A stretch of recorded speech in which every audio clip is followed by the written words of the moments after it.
सुने सरदार जी मुखे सिका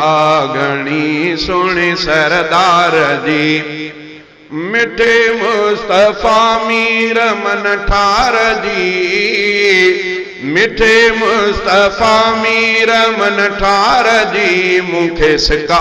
घणी सुने सरदार जी मुखे सिका घणी सुने सरदार जी हथ में आस जल्दी पुजण जी उते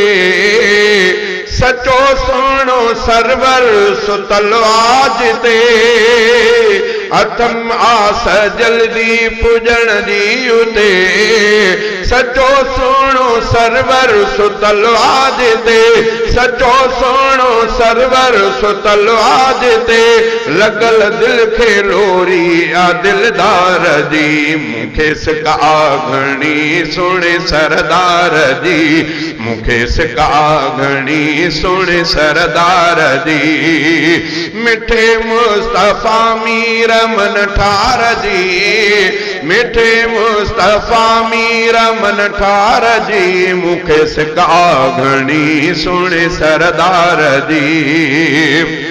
मिली रहनुमाई सभिन खे जेता वठण फैज़ मां भी घुरां थो तां मिली रहनुमाई सभिन खे जेता वठण फैज़ मां भी घुरां थो तां वठण फैज़ मां भी घुरां थो तां उते ज़ात प्यारी आ पगदार जी मुखे सिका घणी सुने सरदार जी मिठे मुस्तफा मीर मन ठार जी मिठे मुस्तफा मीर मन ठार जी मुखे सिका घणी सुने सरदार जी कठे नाम रब जे सजन जो आना परे तह पीरी खां बेचैन कठे नाम रब जे सजन जो आना परे तह पीरी खां बेचैन कया जल्दी ज़ियारत मां उन पार जी कया जल्द ज़ियारत मां उन पार जी मुखे सिका घणी सुने सरदार जी मिठे मुस्तफा मीर मन ठार जी मिठे मुस्तफा मीर मन ठार जी मुखे सिका घणी सुने सरदार जी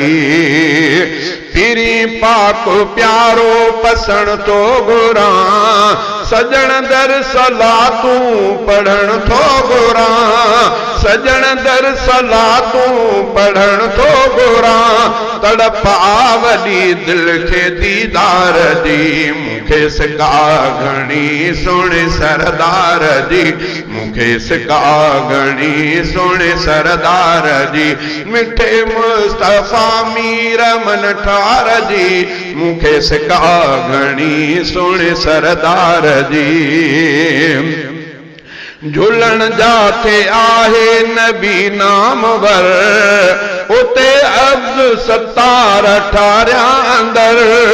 उते अब्द सत्तार ठारिया अंदर अथम दिल में सिक जग जे सिंगार जी मुखे सिका घणी सुने सरदार जी